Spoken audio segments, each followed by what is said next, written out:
and gentlemen, you'll have to forgive the poor editing skills and quality of the footage that I managed to capture, but I have captured and produced, edited all of this from my phone.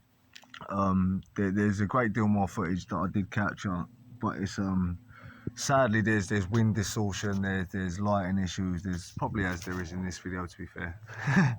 So, but anyway, I've done the very best that I could to sort of produce this video for you all today, my 6 subscribers.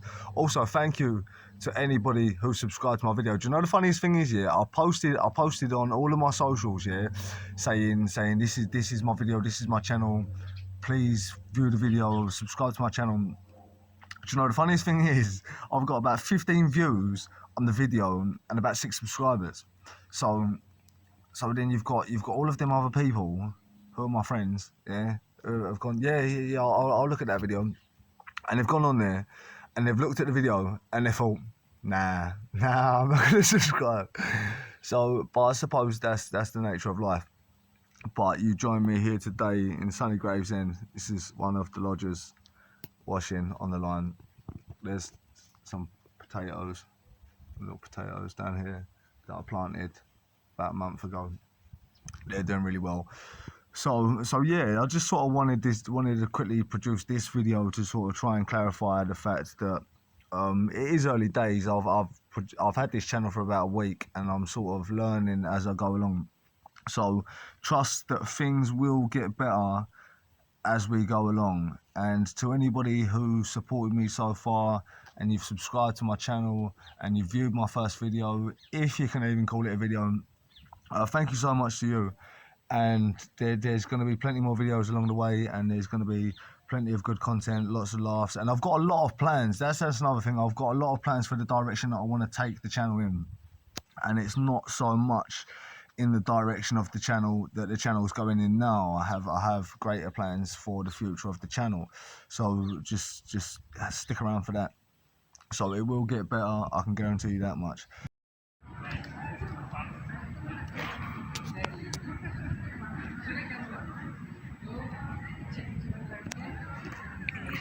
So we've stumbled across the Cutty Sark on our journey. I would love to give you some more information about the Cutty Sark, but I do not have a clue. One can only assume it's a very old ship. It has rigging, 3 masts, that little thing on the front. So a brief bit of information on the Cutty Sark. It was actually launched 22nd of November 1869. It was about 150 years ago, and in its lifespan, it covered approximately 2.5 trips to the moon and back. So, and also the name Cutty Sark comes from a poem it pertains to a poem by the author Robert Burns, and I believe it's something to do with like a nightie or a nightgown that was worn by a witch called Nanny. So there's some interesting facts for you about the Cutty Sark. Point again, looking on the Searchers King's Road, we didn't find nothing. I don't know where anything is naturally. Fooley's Terrace, SW7, just in case. Borough of Kensington and Chelsea, just in case anyone wanted to know. So this is where we found ourselves. So I just spoke to a man back there, and I said, where am I going? Hammersmith, yeah? I like to keep asking anyway, just so yeah. So he said, yeah, straight down there. He said, oh, it's a very long way, yeah? I said, like I've said to a million people all day, I said, well, I'm going for Devon, yeah? I said, so the fact that I'm looking for a borough just outside of London, really not that far. I hope not, anyway. So he said, oh, you've not got a helmet, yeah? I was thinking, like, if I get into any of the videos, in these videos about sort of why I'm embarking on this journey, whether or not I wear a helmet is very much the least of my troubles. So I thought it was funny, so I'll get run over it. So anyway, yeah, he said, yeah, straight down the end of that road. And I got halfway down the road and I'm thinking, I've consulted a few different people for direction, and I'm thinking, I'm sure that none of them sent me down this road. So I asked the black cab driver, now, if you ever want to know anything about anywhere that you're going in London, ask a black taxi driver. They say, yeah, left, right, left, right, left, right. They can tell you the route, including the street names, the closest that you have to turn off on, absolutely everything. So he said, no, you've got to do a left down there. And fingers crossed, we're somewhat back in the right direction. No, fuck all about flowers, but there's a white one.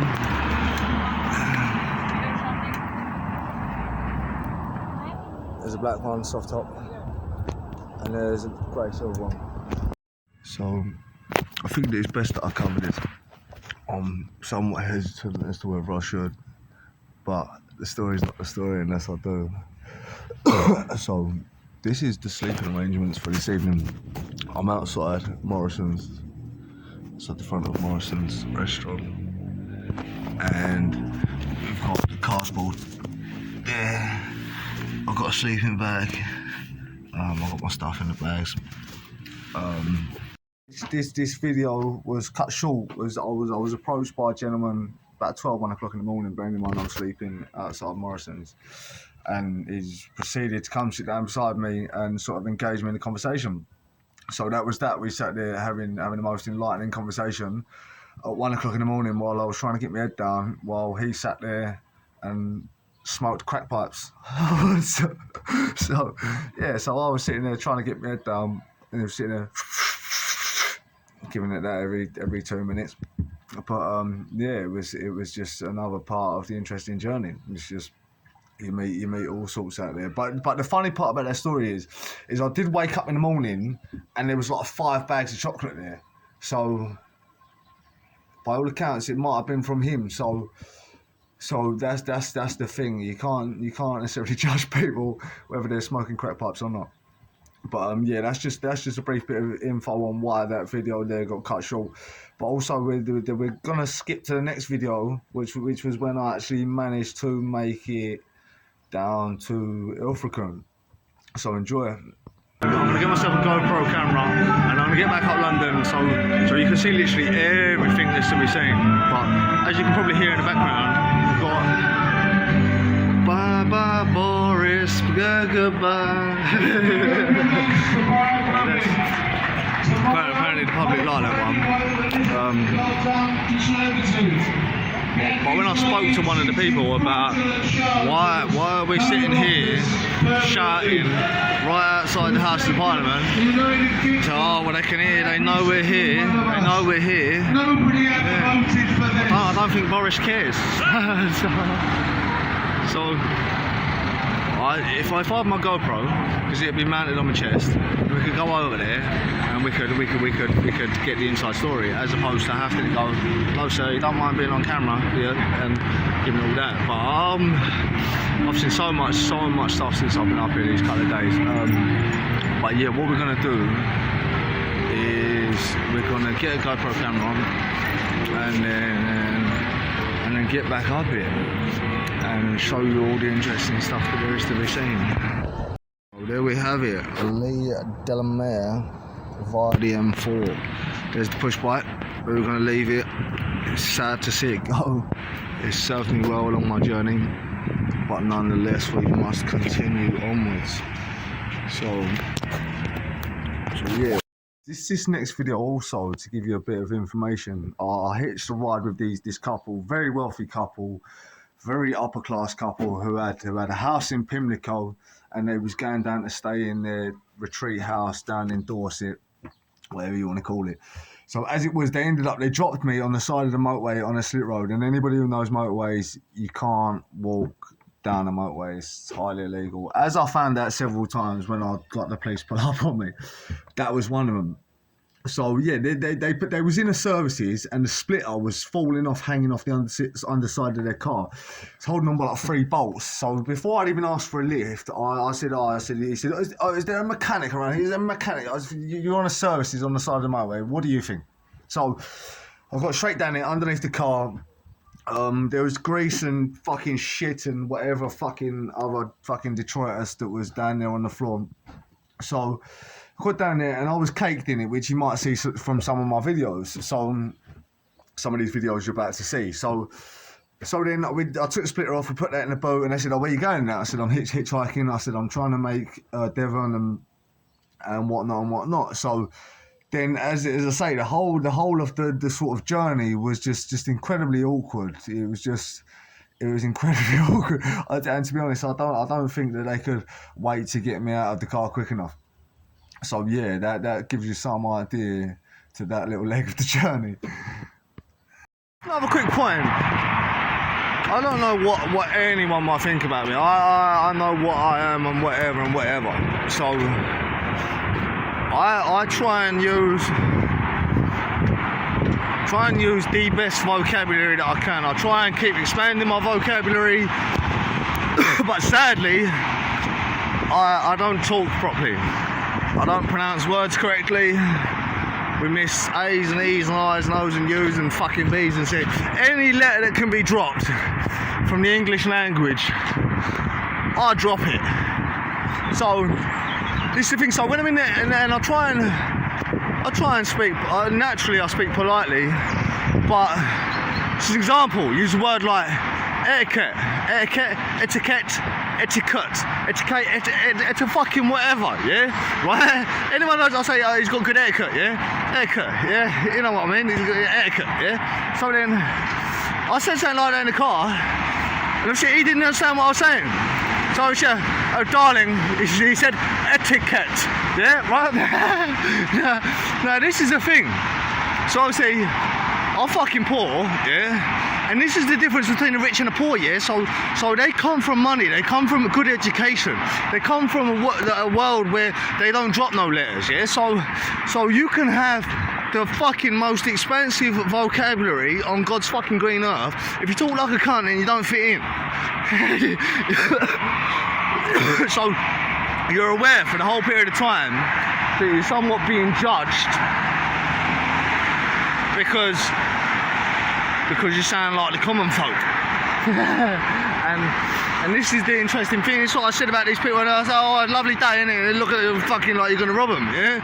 Like, these people think, oh, you're not from around here. You know, not like that. I don't know what that's, I don't know if this is relative the world over. I assume it is to a certain degree. But, fucking hell. But yeah, that's just something I thought I'd add to the thing. I'm still trying to find my way, but yeah, I just thought I'd share that with you guys. You know, and also,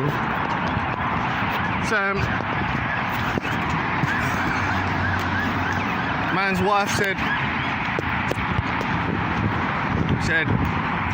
oh, do you not fear like hitchhiking? Oh, I'd be afraid that I'd be taken and killed. Well, yeah, talking like that, you probably would.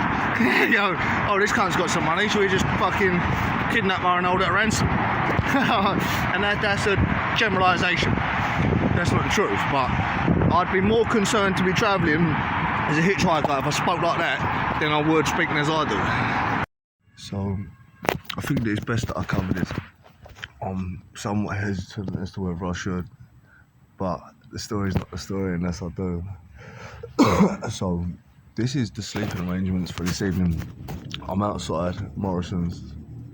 It's at the front of Morrison's restaurant, and we've got the cardboard there. I've got a sleeping bag. I've got my stuff in the bags. Security in there. This video was cut short. I was approached by a gentleman about 1 o'clock in the morning, bearing in mind I was sleeping outside Morrison's, and he's proceeded to come sit down beside me and sort of engage me in the conversation. So that was that. We sat there having the most enlightening conversation at 1 o'clock in the morning while I was trying to get my head down, while he sat there and smoked crack pipes. so I was sitting there trying to get my head down, and he was sitting there giving it that every 2 minutes. But yeah, it was just another part of the interesting journey. It's just you meet all sorts out there. But the funny part about that story is I did wake up in the morning and there was like 5 bags of chocolate there. So by all accounts, it might have been from him. So that's the thing. You can't necessarily judge people whether they're smoking crack pipes or not.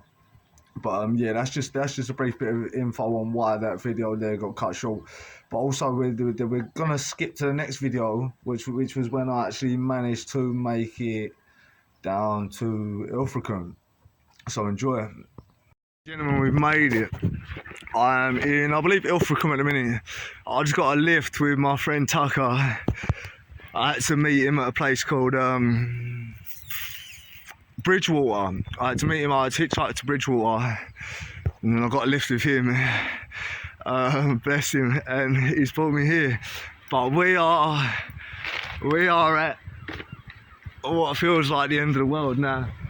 My camera view really doesn't sort of do it justice. Now this isn't even the best that we've got to see down here, but the views down here are spectacular from the moment that about 5 or so minutes ago when we literally reached this point. It was just like even over there, I don't know if you can see over there. Again, my camera really doesn't do it justice, but they're like borderline mountains. so yeah, it's spectacular. It's breathtaking. So also, like, this is definitely going to be part of the video. It has to be. But thank you so much to Tucker. I've got a photo of him and his friend Ryan. Also, thank you to Ryan. I've got a photo. I will post that in this video. I will edit it, and you will see the photo of the two gentlemen that brought me down here. But and no doubt they'll see this video because I'll start posting to it. But thank both of you so much for getting me down here. Now we just got to find somewhere to park up and sleep for the night. It's a bit cold down here because you've got like the sea breeze. But yeah, we actually made it. He brought me literally all the way here. It's about a 50-mile last leg of the journey. So, and to be fair now, I've got no data on my phone, so I've got to try and find somewhere that I can get some Wi-Fi, so I can make a few phone calls. But yeah, that's the first provisional. Like, look at imagine having a gaff like that. But yeah, this is just a provision. I'm going to try and make my way down to that beach that I just looked over. It's not so much a beach, it's more of like a little fishing spot. I'm going to try and make my way down to there so that I'll get some more footage. But I don't even have, yeah, I'm not even going to say what we don't have. I am here. And that's I'm not worried about what we don't have. Thank you so much again to Tucker for getting me down here. Shout out Tucker. If we can get some love in the comments for Tucker, I'd definitely appreciate that a lot. But yeah, thank you so much. I appreciate it. It's been you couldn't write it. You couldn't write the journey I've had to get down here. This is why we've done it. Oh, so here we are at the end of the world, or what feels like it. There's another little path that goes down there, so I can head down to that little bench down there, but I can't see getting all the way down there, sit on that bench, see the view from there is going to be any better than the view that I have from up here. But today I'm going to be heading sort of that way. So I'm probably over that mountain there. It's allegedly like a 20-minute walk along the coastal path. I don't know where the coastal path is. I assume it goes down the side of that house through and round, but we'll shortly find out. Yeah, Woolacombe is the main destination for this morning. So I'm going to try and get a video for as quick as I can, but this is where we currently are.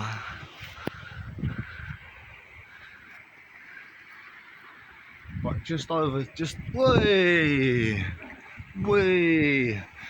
here, there's loads of steps. I'm going to try and get video of the stairs on the way back up, but it's an incredibly steep upstairs. But this is the beach that we've arrived at. So I hope you like the video, guys. That's about the very best extent of my current editing skills as it stands. And it's very much far from perfect. The journey was far from perfect. I left my house with absolutely nothing, but I had a rucksack and a blanket, and a bottle with water in it. That's what I left my house with. So you can imagine I was dehydrated, I was tired, I had no data, I had no editing skills, I had no filming skills, I had absolutely napalm. So, but regardless, we made the journey and we made the endpoint, and I hope that you can see that throughout the course of the video. It was a really good journey, and there was so much more besides what I was able to cover in the video. But I still do have other videos that I've got to sort of pick through the bones of and see what we've got and what we haven't got. So there might be other little bits, but then I think this video so far has run on for about 20 odd minutes. So and imagine I've sat there and edited. So I've done nothing but listen to my own voice. I edited for about 3 hours in the morning, and I've been back probably about an hour and a half, 2 hours now, trying to finish it up. So it was a very long time. So I'm relatively pleased with the finished product. So I'm not very pleased with the finished product, but I hope you enjoy it anyway.